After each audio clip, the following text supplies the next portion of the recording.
पन्नगे च सुरेन्द्रे च कौशिके पाद संस्पृशि निर्विशेष मनस्काय श्री वीरस्वामिने नमः। आरहत वाङ्मय में कहा गया है, जे यावि चंडे मई इड्ढि गारवे पिसुने नरे साहस हीन पेशणे अदिठ धम्मे बिन ए अकोवि ए असंविभागी नहु तस्य मोक्षो। धार्मिक साहित्य में मोक्ष की बात आती है। सर्व कर्मों से मुक्त हो जाना और शाश्वत सुखों को प्राप्त कर लेना, लोक के ऊपरी भाग में आत्मा का स्थित हो जाना, यह मोक्ष की बात है। अध्यात्म की साधना का प्रमुख लक्ष्य मोक्ष ही होना चाहिए। हमारी आत्मा अनंत काल से जन्म मरण करती आ रही है। इस जन्म मरण की श्रृंखला का विच्छेद हो जाना, समाप्त हो जाना, बंद हो जाना तभी संभव है जब आत्मा मोक्ष को प्राप्त हो जाती है। यह मोक्ष की बात, अध्यात्म की बात, इसके प्रवक्ता तीर्थंकर होते हैं, जिनेंद्र होते हैं और कितने कितने भव्य जीव सन्मार्ग पर स्थित हो जाते हैं भगवान के प्रवचन के आधार पर, उनके दिशा निर्देशन के आधार पर। तो तीर्थंकर अध्यात्म के अधिकृत परम प्रवक्ता होते हैं। उनसे बढ़कर के तो मेरे ख्याल में दूसरा कोई व्यक्ति नहीं होता जो उनसे ज्यादा कोई अध्यात्म का अधिकृत प्रवक्ता हो। जैन शासन में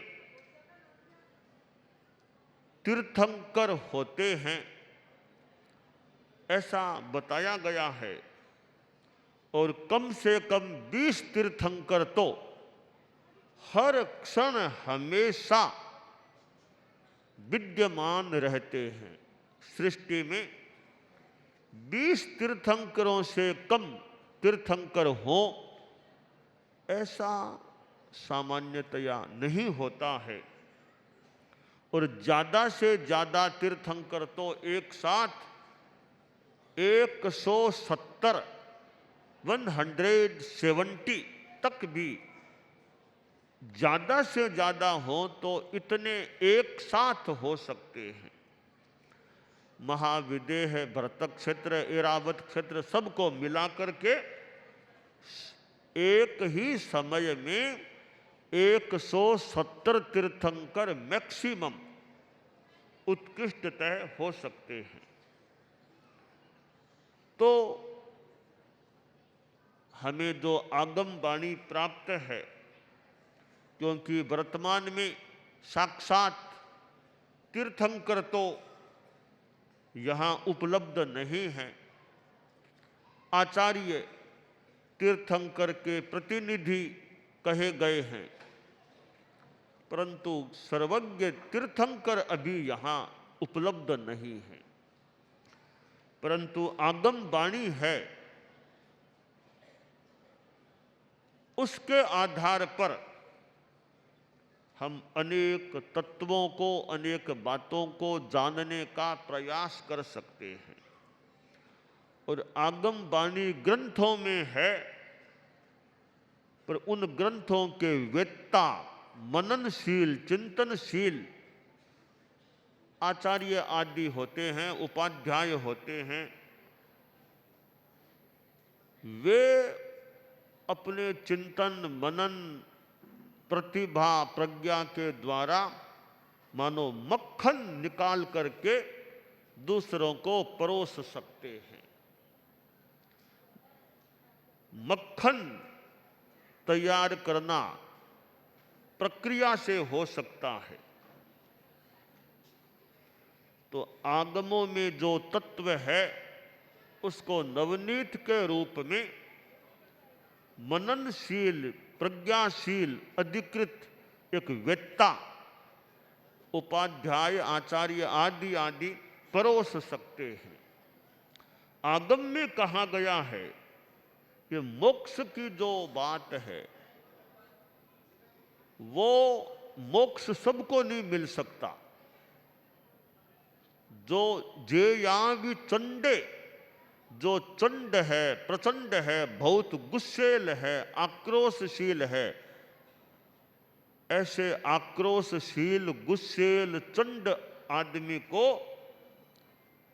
मोक्ष नहीं मिलता। चंडता छूटे बिना मोक्ष नहीं मिलेगा। आदमी को गुस्सा भी कभी आ जाता है, कईयों को ज्यादा, किसी को कम। भीतराग को नहीं भी आता है। प्रमत्त को योग रूप में गुस्सा नहीं भी आता है। तो गुस्सा भी एक कमजोरी है। आदमी क्षमाशील बने, दूसरा भले कोई कुछ भी बोल दे तो इधर वाला सोचे मुझे गुस्सा नहीं करना है। संस्कृत का श्लोक है, क्षमा खड्गम करे यस्य दुर्जनः किं करिष्यति अत्रिणे पतितो वह्निः स्वयमेवोपसाम्यति। जिसके पास क्षमा का खड्ग है, क्षमा की तलवार है, दुर्जन उसका क्या करेगा, क्या बिगाड़ेगा। मैदान है सूखा, कोई घास फूस नहीं है, वहां अग्नि गिरेगी, थोड़ी देर में अपने आप शांत हो जाती है। घास फूस नहीं है तो अग्नि को बढ़ने का मौका नहीं मिलता है आश्रय। इसी तरह आदमी क्षमाशील है, दूसरा बोलेगा 5 मिनट बोल देगा, 10 मिनट, कब तक बोलेगा वे। इधर वाला शांत है तो उसके गुस्से को, गुस्से की आग को ईंधन नहीं मिलता है, तो उसका गुस्सा अपने आप शांत हो जाता है। तो हमें अपने जीवन में क्षमा का अभ्यास करना चाहिए। क्षमा वीरस्य भूषणम। क्षमा वीर आदमी का भूषण है, सक्षम है। सक्षम होने पर भी क्षमावान होना बड़ी बात है। कमजोर है, बोल नहीं सकता, कर नहीं सकता, वो क्षमा रखे, वो अलग खास बात नहीं। इतनी मजबूरी में क्षमा रखना बड़ी बात नहीं। सक्षमता होने पर भी क्षमा को रखना बड़ी बात होती है। जैन शासन में पर्युषण आता है, संवत्सरी आती है, तो संवत्सरी तो क्षमा का एक मानो पर्व है, मैत्री का पर्व है। सबसे खमत खामना, खामे में सब जीवे, सब्बे जीवा खमंतु में, मिट्टी में सब भूएसु वेरम मज्जन के नहीं। सबसे खमत खामना, मैं सबको क्षमा करता हूं, सब जीव मुझे क्षमा कर दें, सबके प्रति मेरे मन में मैत्री रहे। मैत्री, वैर किसी के साथ नहीं। आदमी निर्वैर रहे, जो वैर भाव को छोड़ दे और जागृत अप्रमत्त हो वह वीर होता है। जागर वेरोग रहे वीरे, जागृत है और वैर से मुक्त है, वह वीर हो जाता है। जैन शासन में हम भगवान महावीर को देखें, वो तो खैर परम कोई अति महापुरुष थे। कितनी स्थितियां आई, किस प्रकार प्रभु महावीर ने क्षमा का भाव रखा। चाहे चंड कौशिक सर्प की स्थिति सामने आई, चाहे शूलपाणी यक्ष मंदिर में उपसर्ग आए और विभिन्न स्थितियां प्रतिकूल आई, किस प्रकार भगवान महावीर ने अपने साधना काल में क्षमा का प्रयोग किया होगा, क्षमा रखी होगी। तो ठीक है, भगवान महावीर जितनी क्षमा अभी हमारे में न भी हो, उस दिशा में बढ़ने का प्रयास तो करें। तो क्षमा भाव रखना। एक संत रोज प्रातः जाया करता था, थोड़ा बाहर जाकर ध्यान साधना करता, घंटा भर ध्यान साधना करके वापिस अपने प्रवास स्थल की ओर आ जाता। वह जिस रास्ते से जाता, एक टूटा फूटा सा मकान आता मार्ग में, उसमें एक अकेला आदमी रहा करता था। उसने एक अपना नियमित क्रम बना लिया कि संत जब उसके मकान के पास से गुजरता, वह तैयार रहता, घर का कूड़ा करकट इकट्ठा करके अपने पास रखता, संत में कूड़ा करकट फेंकता। रोज ऐसा करता, कई दिन हो गए, पर संत कभी गुस्सा नहीं करता, सहज मुस्कान के साथ आगे निकल जाता। एक दिन की बात, वो संत जा रहा था, देखा आज वो आदमी आया नहीं, बाहर दिखा नहीं, क्या बात हुई? तो संत मकान के अंदर चला गया, देखा वह आदमी एक खटिया पर लेटा हुआ था। तो संत ने पूछा, भैया क्या बात है, आज आए नहीं बाहर? उपहार नहीं दिया आज मुझको, तुम प्रायः उपहार दिया करते हो, आज उपहार नहीं दिया, क्या बात हुई? बोला, बाबा 105 डिग्री बुखार में हूं मैं, बाहर जाना तो दूर, खड़ा होना भी मुश्किल हो रहा है। तो संत को दया आ गई। संत के हृदय में दया होनी चाहिए। संत हृदय नवनीत समाना, कहा कवि न पर कही न जाना, निज परिताप द्रवहि नवनीता, पर दुख द्रवहि सुसंत पुनीता। कि संत का हृदय तो मक्खन के समान कोमल होता है, होना चाहिए। तो भी संत के हृदय को मक्खन के साथ तुलित किया गया, तुलना की गई है, यह तुलना ठीक नहीं है। संत हृदय की तुलना मक्खन के साथ करना ठीक नहीं है। सर ठीक क्यों नहीं है? अच्छी तो उपमा दी कि नवनीत के समान, मक्खन के समान संत का दिल हृदय कोमल होता है। तो पूरी ठीक नहीं है उपमा। क्यों ठीक नहीं है? कि मक्खन में और संत के हृदय में अंतर होता है। क्या अंतर है? निज परिताप द्रवहि नवनीता, पर दुख द्रवहि सुसंत पुनीता। कि मक्खन है, उसको ताप लगता है, खुद को ताप लगता है, तब पिघलता है। संत का हृदय दूसरों के ताप को देखकर पिघल जाता है।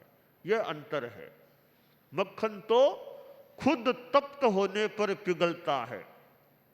संत का मन हृदय दूसरों के ताप दुखों को देखकर पिघल जाता है। तो यह अंतर है मक्खन में और संत के हृदय में। खैर, कल्पना है, तत्व भी इसमें हो सकता है। तो वह संत मकान में गया, देखा वो लेटा हुआ है खटिया पर, बुखार में है। तो संत उसके पास बैठ गया, धर्म अध्यात्म के स्तोत्र ग्रंथ पाठ बोलने लगा।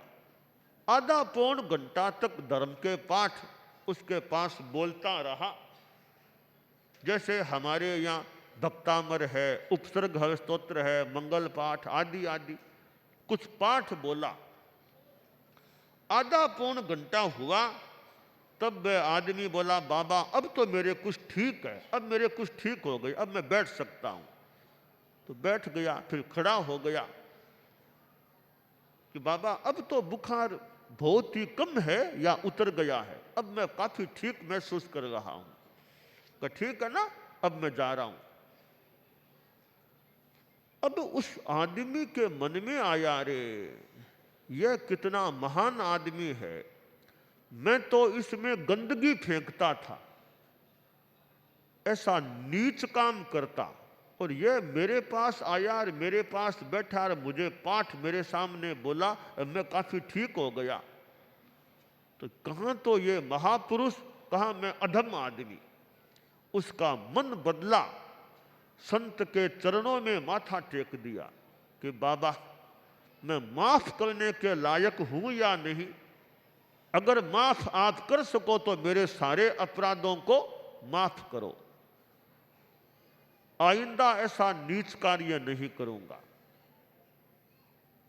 संत ने कहा, रे माफ की क्या बात है, मेरे मन में कुछ गलत बात, कोई द्वेष तुम्हारे प्रति नहीं, बाबा आप तो महापुरुष हैं, फिर भी मुझे क्षमादान दे दो, बहुत पाप किया मैंने, आपको दुख दिया। तो संत ने कहा, अतीतम व्यतीतम, अब अतीत को छोड़ो, ठीक है प्रायश्चित भले ले लो, बाकी आगे क्या करना है। बाबा आगे तो ऐसा गलत काम तो करना ही नहीं है, जितना हो सकेगा आप जैसे संतों की सेवा करूंगा, दूसरों की भी आध्यात्मिक कर सकूंगा उतनी सेवा करूंगा। तो एक संत में शांति थी, तो सामने वाला व्यक्ति का हृदय भी बदल गया। पातंजल योग दर्शन में एक जगह आता है, अहिंसा यहा प्रतिष्ठायाम तत्सन्निधौ वैरत्याग है। जिसके मन में अहिंसा प्रतिष्ठित हो जाती है, उसके पास आने वाले व्यक्ति का मन भी वैर भाव से मुक्त बन जाता है। तो यह अहिंसा, क्षमा, और जैन शासन में तो अहिंसा का कितना महत्वपूर्ण संदेश है, क्षमा की भी बात है, उत्तम क्षमा। तो हमारे जीवन में भी वह क्षमा का भाव रहे, बात बात में हमें गुस्सा नहीं आए तो अच्छा रहे, गुस्सा आता है तो कोई प्रयोग करके उपशमेन हणे को हम, उपशम से गुस्से को नष्ट करने का प्रयास करें। प्रेक्षा ध्यान में भी ये प्रयोग है, ज्योति केंद्र प्रेक्षा जैसे अनुप्रेक्षा, तो हम उपाय के द्वारा, प्रयोग के द्वारा जिसको गुस्से की ज़्यादा वृत्ति है तो उसको कम करने का यथासंभवतया प्रयास करना चाहिए। तो यह मानव जीवन है जो दुर्लभ है और महत्वपूर्ण भी है। इस मानव जीवन में हम धर्म की आराधना करें, साधना करें, और जैन शासन में साधु, साध्वी, श्रावक, श्राविका, ये 4 तीर्थ होते हैं। और ये तीर्थ जो मतलब साधनाशील होते हैं, साधु की ऊंची साधना, श्रावक की थोड़ी कम साधना, पर चारों ही साधना करने वाले, तो हम अच्छी साधना करते हुए मोक्ष की दिशा में आगे बढ़े, यह काम्य है।